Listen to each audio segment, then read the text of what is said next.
내 주위에 있는 사람이 복을 받아야만 되는 거예요. 이게 요셉의 삶이었습니다. 요셉이 자기가 사랑받는 집에서만 충성스럽게 산 게 아니에요. 노예로 팔렸잖아요. 그것도 이방 나라에 외국 노예로 팔려가서 대개 사람들은 눈치 보고 노예 생활하는데 요셉은 어떻습니까? 마치 하나님 앞에서 일하는 것처럼 일하였기 때문에 그 집 주인이 보고서도 야, 노예 중에 요셉은 특이한 노예다. 내가 이런 노예는 평생에 처음 본 거예요. 그래서 주인 보디발은 요셉을 특별히 채용합니다. 요셉아, 너는 노예지만 네가 지금부터 우리 집의 모든 재산을 다 관리해라. 요셉에게 모든 걸 맡깁니다. 그러다 요셉이 누명을 쓰고 감옥을 가잖아요. 감옥에 가서도 요셉은 얼마나 충성스럽게 일했던지 감옥장이 그걸 알아보고 요셉에게 모든 일을 맡깁니다. 그리고 나서 나중에 총리가 되죠. 총리가 되어서도 교만 부리고 그러는 게 아니라 하나님 앞에서 일을 합니다. 그래서 바로 왕이 감탄을 해버려요. 얼마나 감격을 했으면 요셉의 식구들이 나중에 다 이집트에 왔을 때 요셉 때문에 요셉의 온 가족들을 총리 대하듯 잘 대해줍니다. 요셉은 이처럼요, 어떤 위치에 있든 노예든 죄수든 총리가 되든 똑같은 자세로 하나님을 섬기듯 섬겼어요. 이때 하나님은 요셉을 축복할 뿐만 아니라 요셉의 주위에 있는 모든 사람들을 축복해 줍니다. 이것이 우리 믿는 자들이 가져야 될 일에 대한 태도요, 일에 대한 철학이 되어야 돼요. 여러분이 있는 서광교인이 있는 어떤 곳도 여러분 때문에 복을 받을 수 있기를 바랍니다. 19절과 20절을 보세요. 애매히 고난을 받아도 하나님을 생각함으로 슬픔을 참으면 이는 아름다우나 죄가 있어 매를 맞고 참으면 무슨 칭찬이 있으리요. 오직 선을 행함으로 고난을 받고 참으면 이는 하나님 앞에 아름다우니라. 우리 인생은 하나님 앞에서 아름다운 인생이 되어야 합니다. 하나님이 인정하는 아름다운 인생 말입니다. 하나님은 선하십니다. 선한 거하고 아름다운 건 같은 말이에요.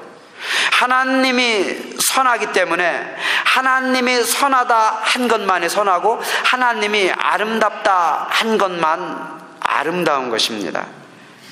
사람들도 아름답다고 말하죠. 그러나 사람들이 아름답다, 선하다고 말하는 것은 한계가 있습니다. 왜냐하면 사람들은 거짓되기 때문에 사람들이 말하는 아름다움에도 거짓이 있을 수가 있어요. 그러나 하나님이 선하다고 하면 절대적으로 선한 거예요. 우리는 하나님 앞에서 아름다운 인생을 살도록 최선을 다해야 합니다.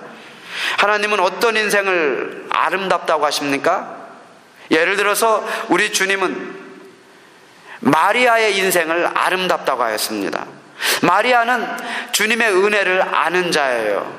그래서 그가 그렇게 일생 동안 아꼈던 옥합, 그 향수를 넣는 향이죠.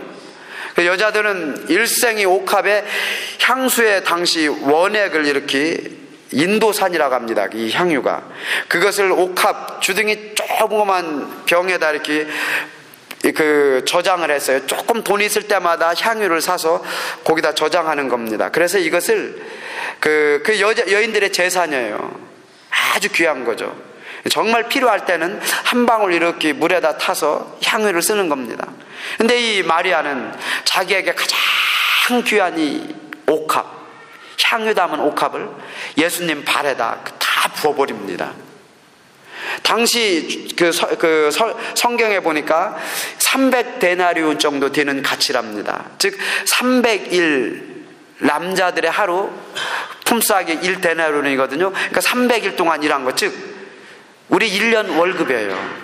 오늘날로 말하면 한 3만 불에서 많이 받는 사람 20만 불, 그러니까 대충 한 5만 불이라고 합시다. 5만 불 되는 향유를 그냥 다 부어버린 거예요. 그러니까 그것을 안 제자들까지도 그렇게 말합니다. 아우, 저거 아까운 것. 그러면서 마리아를 막 책망해요. 왜 쓸데없는 짓을 하고 돈을 낭비하냐고 막. 그때 예수님은 똑같은 사건인데 이렇게 말합니다. 내비둬라. 마리아가 아름다운 일을 행하였노라 그럽니다. 그게 아름다운 일이래요. 그게 아름다운 삶이래요.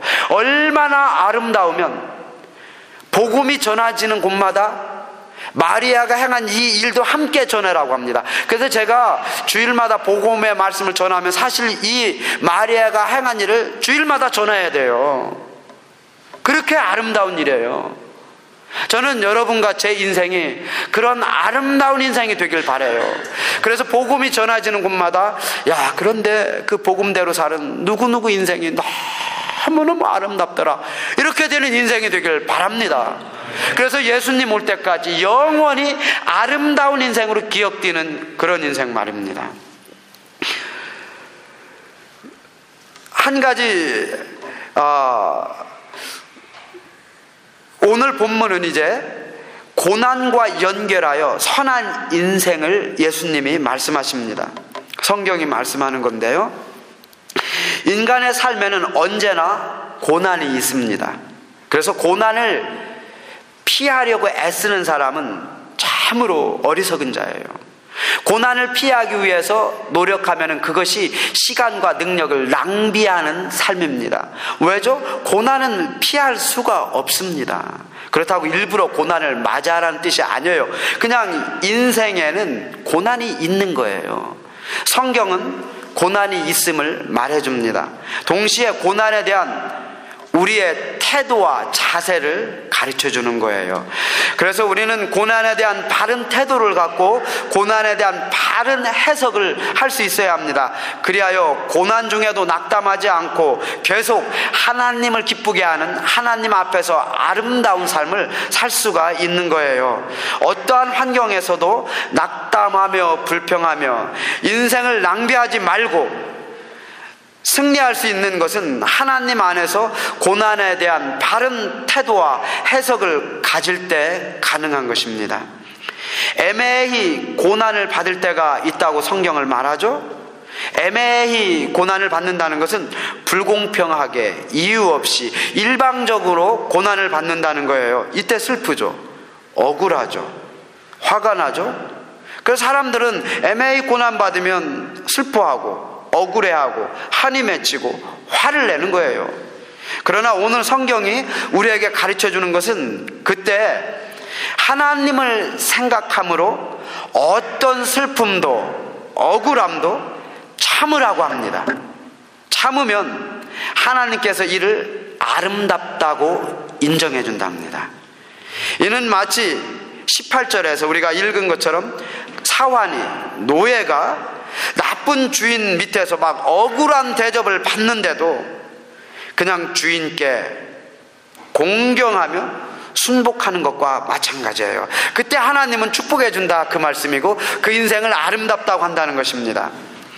여러분, 왜 애매히 고난을 받아야 하죠? 일부러 말씀드린 대로 애매히 고난을 받을 필요는 없습니다. 사람 사는 곳에는 언제나 애매히 고난을 받는 일이 누구에게나 있습니다. 왜냐고요? 죄 때문이에요. 죄는 불의한 것이죠. 거짓된 것이죠. 이기적인 것이죠. 그래서 죄인들이 있는 곳에는 언제나 불공평하고 불의하고 억울한 고난들이 있는 거예요. 한 가지 분명한 것은 나의 죄 때문에 고난을 받으면서 나는 참고 있다 라고 할 때는 아무런 의미가 없습니다. 이건 쓸데없는 거예요. 칭찬받을 일도 아니에요. 구별할 줄 알아야 돼요. 선을 행하였는데 고난을 받는 거하고 이때는 계속 참는 거예요. 그리고 선을 계속 행하는 거예요.